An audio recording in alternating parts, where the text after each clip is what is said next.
بسم اللہ الرحمن الرحیم۔ السلام علیکم ناظرین کرام، پانی جو ہر وقت حضرت عباس کے روزے کا طواف کرتا رہتا ہے، یہ کب سے ہے، کیسے ہے اور کیوں ہے، یہ کوئی نہیں جانتا۔ آج ہم آپ کو مولا غازی عباس علمدار علیہ السلام کی قبر اقدس کے گرد پانی کے بارے میں بتائیں گے، اور یہ کس کس بیماری کے لیے شفا کا باعث ہے، اور کتنے عرصے بعد یہ پانی خود بخود تبدیل ہو جاتا ہے۔ قبر غازی عباس علمدار علیہ السلام میں پانی کیوں نہیں جاتا، یہ کب تک ایسا رہے گا اور کب ختم ہو جائے گا؟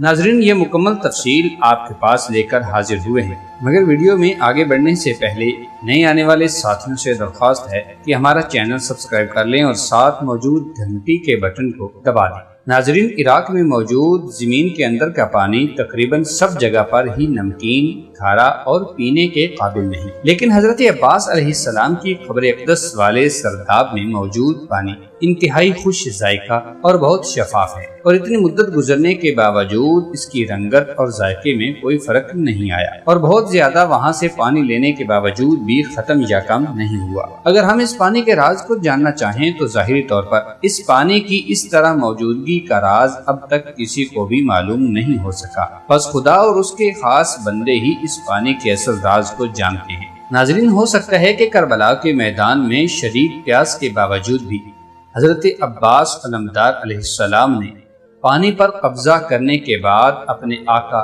امام حسین علیہ السلام اور ان کے اہل و عیال کی پیاس کو مد نظر رکھتے ہوئے پانی نہیں پیا تھا، لہذا اس مرتبہ شاید خود ہی پانی حضرت عباس علیہ السلام کے پاس چل کر آ گیا۔ اس پانی کے بارے میں گفتگو کرنے سے پہلے ضروری ہے کہ پہلے اس سرداب یعنی پانی جمع ہونے کی جگہ کے بارے میں کچھ بیان کیا جائے۔ حضرت عباس علیہ السلام کے روضہ مبارک کا ایک سب سے اہم حصہ سرداب ہے، جہاں حضرت عباس علیہ السلام کی حقیقی قبر اقدس موجود ہے۔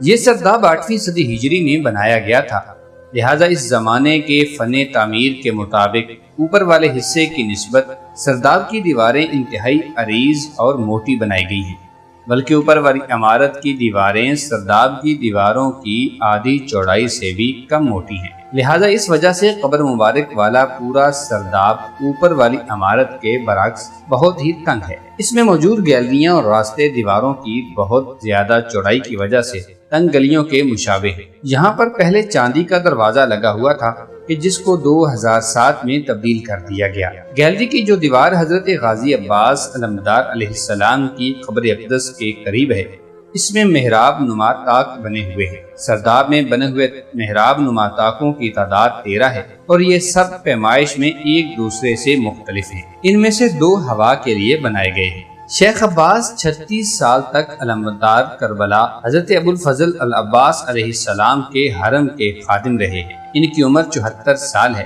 انہوں نے حضرت غازی عباس علیہ السلام کی قبر انور کے ارد گرد جاری پانی کے بارے میں تشریح کرتے ہوئے کہا، پہلے 2 چشمہ سرداب مطہر کے اندر موجود تھے۔ 400 سال پہلے ہی پانی یہاں موجود تھا۔ پانی ایک طرف سے نکل کر دوسری جانب بہہ جاتا تھا۔ اس پانی کا مزہ معدنی پانی سے بھی زیادہ خوشگوار تھا۔ اس سرداب کی سیڑھیاں تھیں، لوگ اس پانی سے تبرک کے طور پر استفادہ کرتے تھے۔ یہ پانی سردیوں میں گرم اور گرمیوں میں ٹھنڈا ہو جاتا تھا، لیکن خدا سے بے خبر ایک شخص آیا اور اس نے حضرت عباس علیہ السلام کے حرم کی دیواروں میں دراڑ پیدا ہونے کا بہانہ بنا کر کہا، میں امتحان کرنا چاہتا ہوں کہ یہ پانی کہاں سے آ رہا ہے۔ بعد میں وہ دونوں چشمے غائب ہو گئے اور پھر ان میں سے پانی جاری نہ ہوا، لیکن 2 مہینے بعد پانی پھر سرداب میں آ گیا، اور اس پانی سے نابینا آنکھوں کو شفا ملتی تھی۔ 50 سال سے یہ پانی ایک ہی سطح پر باقی ہے، اور اس میں کمی اور زیادتی نہیں ہوتی۔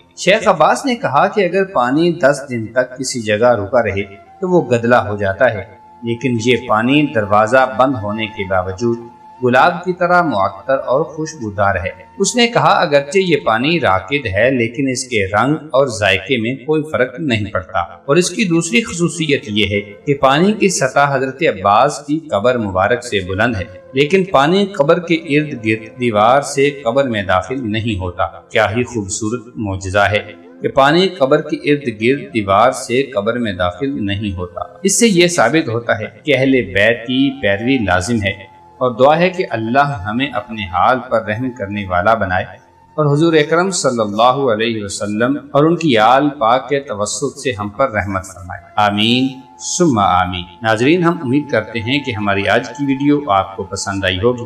اگر آپ کو ہماری ویڈیوز پسند آ رہی ہیں تو برائے مہربانی لائک کرتے ہوئے کمنٹس کے ذریعے اپنی قیمتی آراء ضرور دیں اور چینل کو سبسکرائب ضرور کر دیجیے۔